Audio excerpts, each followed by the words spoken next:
जय हिंद दोस्तों, कैसे हैं आप सभी प्यारे भक्तों को हर हर महादेव। दोस्तों, उत्तराखंड में होने वाली चार धाम यात्रा जोरों से चल रही है। अभी कुछ ही दिन हुए हैं और लाखों लोग ने यमुनोत्री, गंगोत्री, केदारनाथ और बद्रीनाथ में दर्शन प्राप्त किए हैं। तो आज के खास और इन्फॉर्मेटिव वीडियो में मैं आपको केदारनाथ यात्रा की संपूर्ण जानकारी बताऊंगा। तो अगर आप भी यहां आने वाले दिनों में केदारनाथ यात्रा करने वाले हैं तो आप एकदम सही वीडियो देख रहे हैं। यह वीडियो आपको बहुत हेल्प करेगा। इस वीडियो में हम बात करेंगे आप यहां तक कैसे पहुंचेंगे, रुकने के लिए सबसे अच्छी लोकेशन कौन सी है, यात्रा का रजिस्ट्रेशन कैसे करें, यात्रा और दर्शन का सही तरीका क्या है, आप हेलीकॉप्टर से यात्रा कैसे कर सकते हैं, खाने पीने की कैसी व्यवस्था है और वीडियो के लास्ट में हम बात करेंगे संपूर्ण बजट की। तो केदारनाथ यात्रा 2025 की A to Z complete information के लिए वीडियो को पूरा जरूर देखें। तो चलिए आज चलते हैं बाबा केदारनाथ की नगरी केदारनाथ धाम। दोस्तों, केदारनाथ धाम उत्तराखंड के 4 धामों में सबसे प्रमुख धाम है। साथ ही महादेव के 12 ज्योतिर्लिंगों में से सबसे दुर्लभ ज्योतिर्लिंग है जो हिमालय की गोद में बसा हुआ है। यह ज्योतिर्लिंग आदिकाल से विराजमान है। यहाँ के मनमोहक दृश्य अंतरात्मा को सुकून देते हैं, तभी यह पवित्र स्थान सभी का ड्रीम प्लेस रहता है।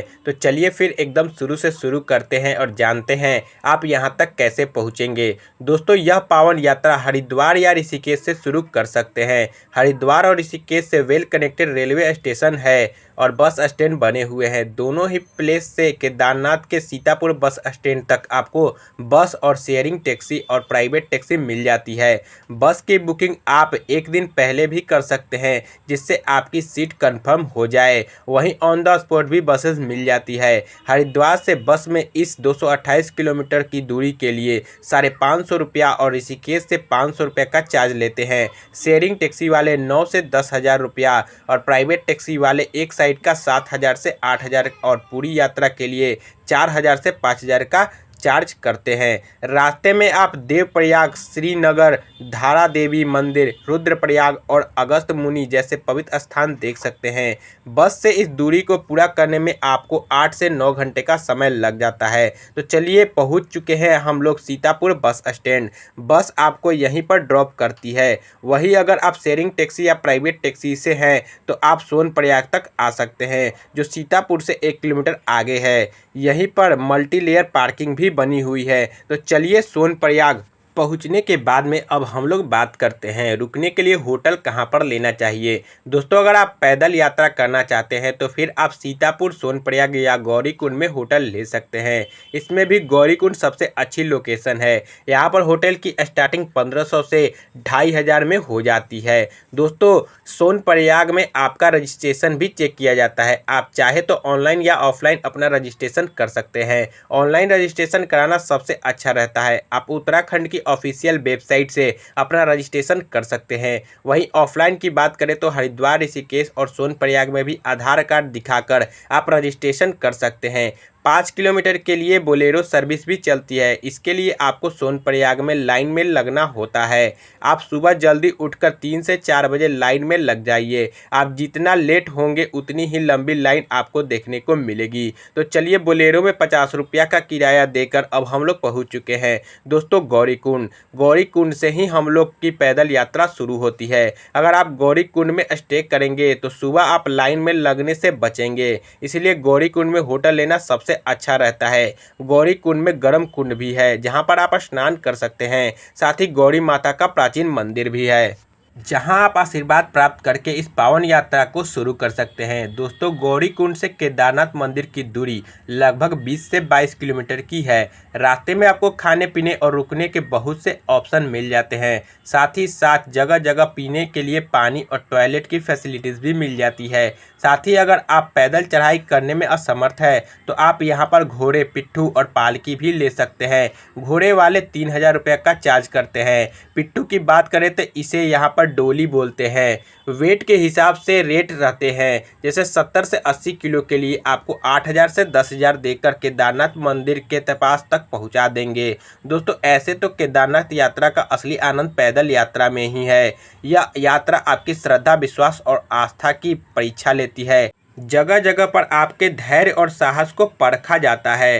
कहते हैं अगर आप इन सभी चीज़ों को पार कर उतरते हैं तो आपको महादेव की प्राप्ति जरूर होगी। इस पावन यात्रा में अध्याय का परिचय जरूर दें। दोस्तों, आप जंगल पट्टी, भीमवाली, रामबाला को पार करते हुए मंदाकिनी नदी को पार करके दूसरे साइड छोटी पहुंचेंगे। यहाँ से चढ़ाई और कठिन हो जाती है, साथ ही इसके आगे रास्ते और सफल और भी रोमांचकारी हो जाते हैं। बड़े बड़े ग्लेशियर के बीच से होकर यात्रा होती है। लगभग 8 से 10 घंटे में आप केदारनाथ बेस कैंप के पास में पहुंच जाएंगे। यहाँ से केदारनाथ मंदिर की दूरी मात्र 1 किलोमीटर रह जाती है। तो चलिए अब जानते हैं केदारनाथ में रुकने की क्या फैसिलिटीज़ है। दोस्तों, यहाँ पर गवर्नमेंट के नियम के टेंट और कॉटेज मिल जाते हैं, साथ ही साथ प्राइवेट टेंट और कुछ होटल भी बने हुए हैं। GNBM के टेंट में 600 रुपया पर पर्सन का चार्ज रहता है, जो 10 मिनट का सेंटिंग टेंट होता है। आप नदी कैंप के पास में अपना टेंट ले सकते हैं। इसके अलावा प्राइवेट टेंट की स्टार्टिंग 300 रुपया से हो जाती है। होटल की बात करें तो 1000 से 1500 में आपको डोरमेट्री मिल जाती है। साथ ही साथ अगर आप रूम लेना चाहते हैं तो 8 से 15 हज़ार के बजट में 4 से 5 लोगों के लिए एक रूम मिल जाता है। ऐसे तो टेंट में रुकना सबसे सस्ता और अच्छा ऑप्शन रहता है। सुबह सुबह नहाने के लिए 100 रुपया किसी भी खाने पीने वाली दुकान में गर्म पानी ले सकते हैं। तो चलिए बात करते हैं यहाँ पर दर्शन करने का सही तरीका क्या है। दोस्तों, यहाँ पर दर्शन करने के लिए टोकन लेना होता है। आप रजिस्ट्रेशन दिखाकर टोकन ले सकते हैं। कल के पास में ही टोकन काउंटर है। टोकन में आपको टाइम स्लॉट दिया जाता है। आप अपने टाइम स्लॉट के हिसाब से लाइन में लगकर दर्शन कर सकते हैं। अगर नॉर्मल भीड़ है तो 2 से 3 घंटे में दर्शन हो जाते हैं। तो आप प्रसाद और फूल माला लेकर लाइन में लग जाइए।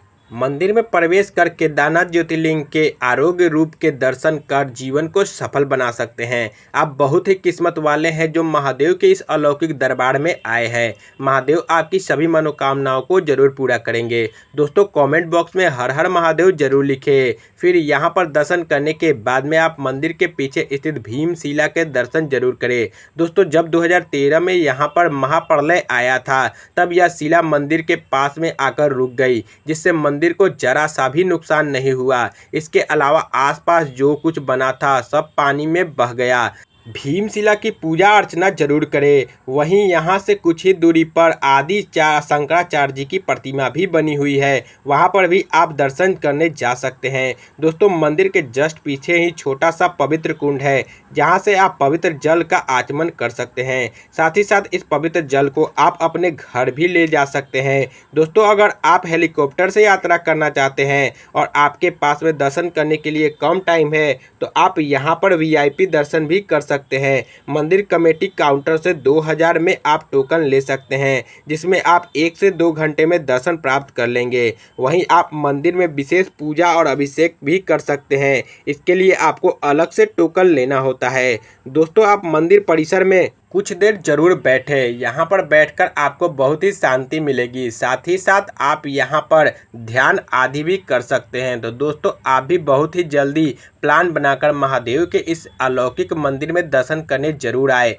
केदारनाथ मंदिर में दर्शन करने के बाद में आप भैरव बाबा के दर्शन करने जा सकते हैं, जो लगभग 1.5 से 2 किलोमीटर दूर ऊपर पहाड़ी पर विराजमान है। यहाँ से केदार घाटी के बहुत ही प्यारे नज़ारे देखने को मिलते हैं। आप यहाँ पर दर्शन प्राप्त करके इस यात्रा को सफल बना सकते हैं। अब हम लोग बात करते हैं हेलीकॉप्टर की। अगर आप इस यात्रा को हेलीकॉप्टर से पूरा करना चाहते हैं तो हेलीकॉप्टर आपको गुप्त काशी से और मिल सकते हैं। इसकी बुकिंग आपको पहले से ही ऑनलाइन कराना पड़ता है।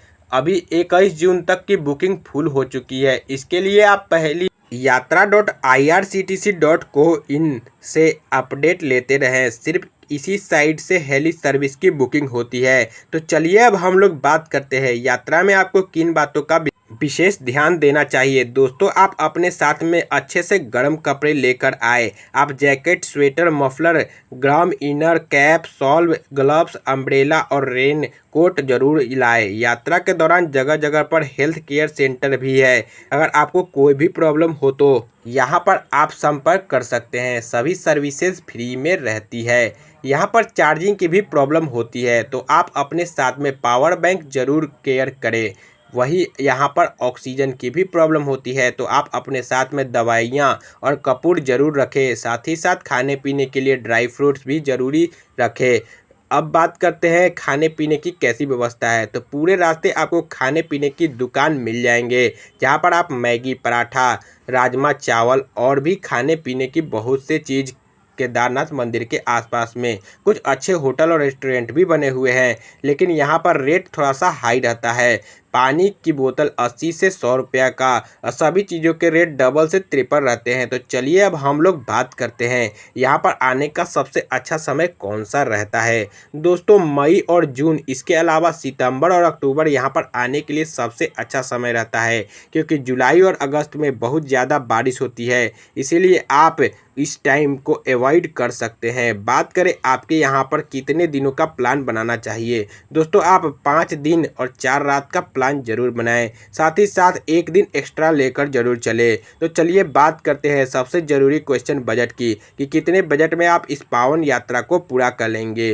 दोस्तों अगर आप 2 से 3 लोग हैं और आप इस यात्रा को पैदल पूरा करते हैं, तो आप मान के चलिए कि 12,000 से 15,000 प्लस ट्रेन टिकट, इतने बजट में बहुत ही अच्छे तरीके से इस पावन यात्रा को पूरा कर लेंगे। तो दोस्तों यहाँ पर मैंने आपको केदारनाथ यात्रा से रिलेटेड हर एक छोटी बड़ी जानकारी को बहुत ही अच्छे और सही तरीके से देने की पूरी कोशिश की है। अगर फिर भी आपका कोई क्वेश्चन रह जाता है तो आप हमें कॉमेंट के माध्यम से पूछ सकते हैं। दोस्तों आप इस वीडियो को कहाँ से देख रहे हैं और आपको यह वीडियो कैसा लगा, कॉमेंट बॉक्स में ज़रूर बताइएगा। हर हर महादेव।